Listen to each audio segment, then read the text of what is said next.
Assalamualaikum warahmatullahi wabarakatuh. Kita lanjutkan pembahasan kita di subbab 3.2 tentang kemonotonan dan kecekungan. Definisi, misalkan F ini fungsi yang terdefinisi pada selang I, bisa selang buka, tutup, atau tak keduanya, maka kita katakan fungsi F itu naik pada selang I untuk setiap ada X1 dan X2 di dalam I. Jika X1 kurang dari X2, maka Fx1 kurang dari Fx2, maka dia naik. Ya, ini misalnya ini ya, lihat ini. Dia ini yang ini dari sebelah sini ke sana, dia ini fungsi naik. Misalkan di sini ada X1, di sini ada X2. Fx1 sekian, Fx2 sekian ya. X1 ini kan kurang dari X2. Dan fx1 itu kan juga kurang dari fx2. Nah, maka dia disebut fungsi naik. Jadi fungsi naik itu jika ini definisinya, jika x1 kurang dari x2, maka fx1 kurang dari fx2. Nah, yang kedua adalah tentang fungsi turun. Fungsi turun yang ini, dia ini turun, fungsi turun. Misalnya ini ada x1 ya, di sini ada x1. Ini ada x2. Kan jelas x1 ini kurang dari x2 kan? Nah, fx1 di sini. Fx2 itu kan di sini. Kan jelas bahwa fx2 lebih besar, fx1 lebih besar dari fx2.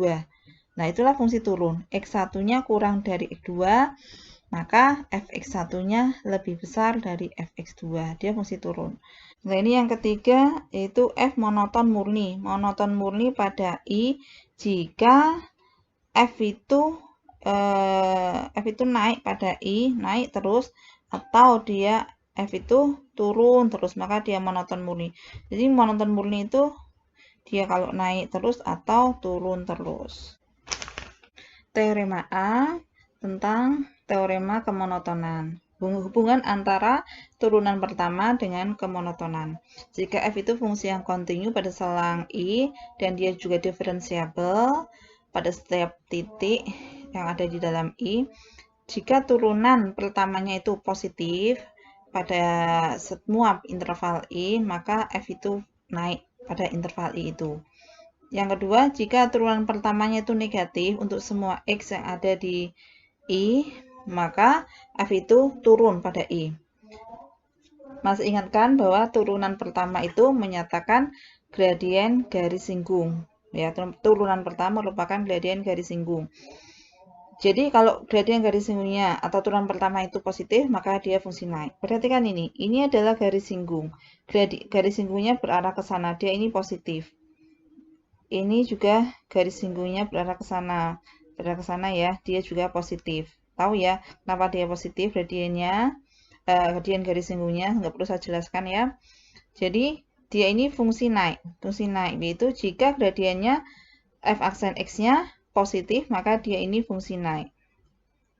Terus kalau dia pas gradiennya itu 0, pas dia 0, maka dia stasioner. Ini dia mendatar. Gradiennya sama dengan 0 kan garis mendatar. Di T ini dia stasioner. T ini ya. Di X sama dengan sini dia stasioner. Dia mendatar. Lalu pas gradiennya turun. Nah, ini gradien garis singgungnya, garisnya ke sini kan berarah ke sini berarti gradiennya negatif ya. Ini gradiennya negatif, gradiennya negatif. Maka dia itu fungsi turun. Jadi kalau turunan pertamanya negatif atau kurang dari 0, maka dia turun. Dia turunnya pada selang ini. Dari ini sampai ini fungsinya turun. Dari selang ini sampai ke sini dia fungsinya naik. Di titik ini dia stasioner. Paham ya?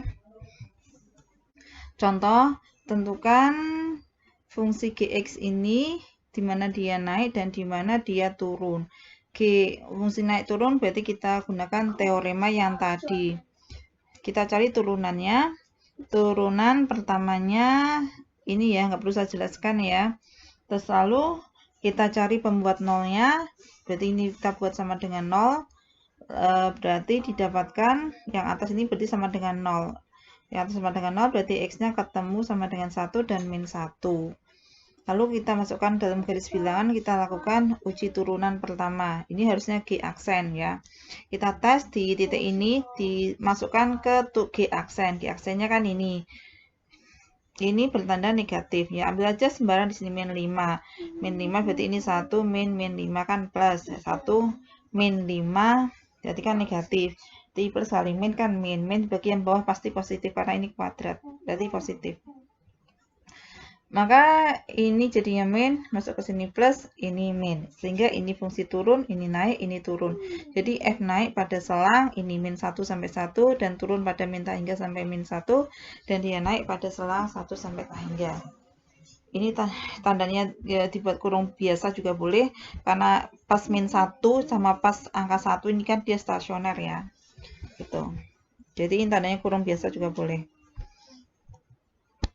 Terus yang kedua, yang berikutnya adalah hubungan antara turunan kedua dengan kecekungan. Misalnya F itu diferensiabel pada interval I. Kita katakan dia cekung ke atas pada I jika F aksennya itu naik pada I, dan kita katakan F itu cekung ke bawah pada I jika F aksennya turun pada I. Maksudnya gini. Ini kan cekung, grafiknya cekung ke atas ya, cekung ke atas. Lihat F ini, gradien garis singgungnya. Ini garis singgungnya, garis singgung kan turunan pertama. Garis singgungnya ini negatif. Negatif, katakanlah negatif berapa ini? Negatif 1 lah, misalnya negatif 1 kan, ini Y-nya ini min 1, X-nya 1, berarti negatif 1. Kemudian ini negatif 1/4, misalnya gitu. Ya, memang ini kan negatif, Y-nya ini 1, X-nya ini 4, berarti min 1/4. Kemudian ini udah naik positif, ini lebih positif lagi. Jadi, ini kan F aksen kah? Gradien garis singgung itu kan ini F aksen. Jadi F aksennya kan dia semakin naik, semakin besar kan. Berarti F aksen naik. Ini lihat ini tulisan. F aksen naik. Berarti dia cekung ke atas gitu. Terus yang ini, dia ini F aksen. F aksennya turun. Perhatikan ini cekung bawah. Perhatikan F aksennya. F aksennya ini positif. Ini positif tapi semakin mengecil, ini malah negatif, ini makin negatif. Jadi kalau gitu F aksennya menurun, dia menurun, F aksen menurun. Kalau F aksen menurun maka grafiknya ini cekung ke bawah. Paham ya ini sama ini? Terus hubungannya dengan teorema B ini apa? Kalau dari gambar ini kan F aksen naik, dia cekung atas. Jelas, tadi sudah saya jelaskan. Tapi kita nggak menggunakan F aksen, tapi double aksen gitu. Lihat teorema B ini. Jika F double aksen lebih dari 0 untuk setiap X di I, maka F cekung ke atas. Kok bisa? Dan ini F aksen, ini F double aksen. Nah, hubungannya perhatikan ini ya. Kita kan pada waktu teorema yang A, kita bahas bahwa F naik jika F aksen lebih dari 0. Ya.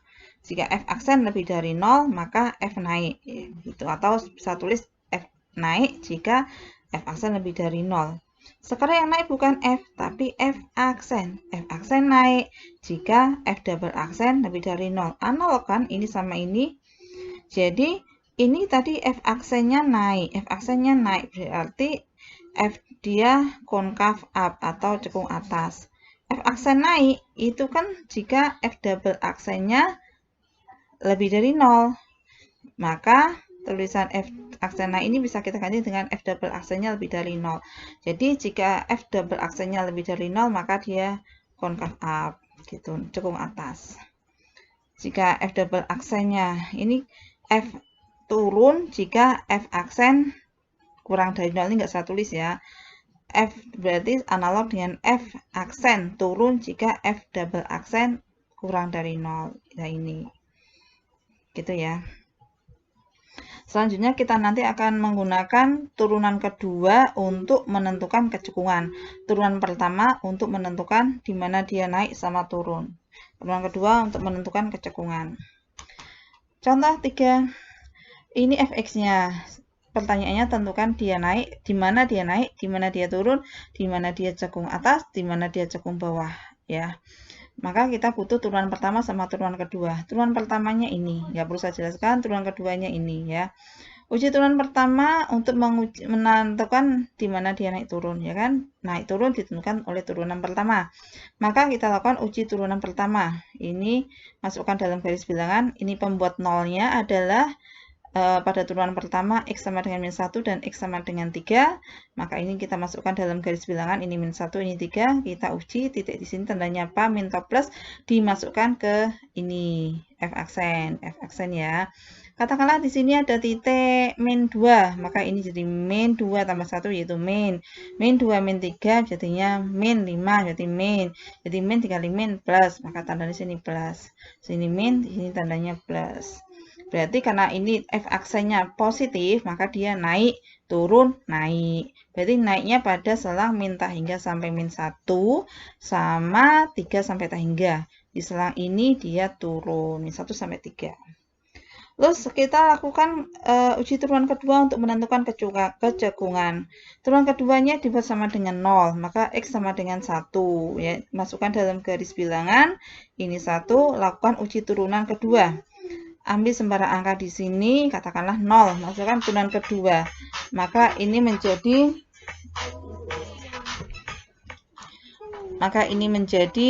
negatif ya, negatif.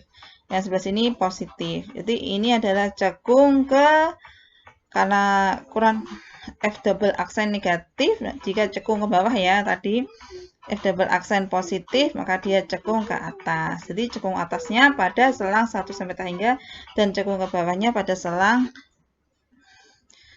min tak hingga sampai 1. Yang berikutnya contoh 4, yaitu ini ada fungsi gx-nya. Pertanyaannya di mana dia cekung atas dan di mana dia cekung bawah. Lalu sketsalah grafiknya. Ini kita mencari G aksen sama G double aksennya nggak saya terangkan ya, karena sudah bisa. Kecekungan, ingat kecekungan ditentukan dari turunan kedua, bisa dicari dari turunan kedua. Turunan keduanya kita cari pembuat nolnya, dibuat sama dengan 0, maka yang pembilang ini jadinya sama dengan 0 pasti. Jadi ini sama dengan 0, maka x-nya ketemu 0, ini x-nya ketemu plus minus akar 3. Lalu masukkan garis bilangan, lakukan uji turunan kedua. Ini tandanya, masukkan ke sini, tandanya ini min, ini plus, ini min, ini plus. Maka ini adalah cekung bawah, cekung atas, cekung bawah, cekung atas. Jadi cekung atasnya yang tandanya plus ini, min akar 3 sampai 0 dan akar 3 sampai tak hingga. Selainnya ini sama ini cekung bawah. Lihat grafiknya, dia cekung ke atasnya dari min akar 3 sampai 0. Min akar 3 sampai 0. Ini min akar 3 sampai 0 di sini. Ini dia cekung ke atas. Lalu ini kan ke sana terus ya. Sana terus mendekati sumbu tapi agak cekung ke bawah. Terus ini cekung ke bawahnya. Cekung ke bawahnya dari 0 sampai akar 3. Cekung bawah nih. 0 sampai akar 3 sama dari min tak hingga sampai min akar 3. Min tak hingga ini sampai min akar 3 sampai ini. Ini masih cekung bawah. Gitu.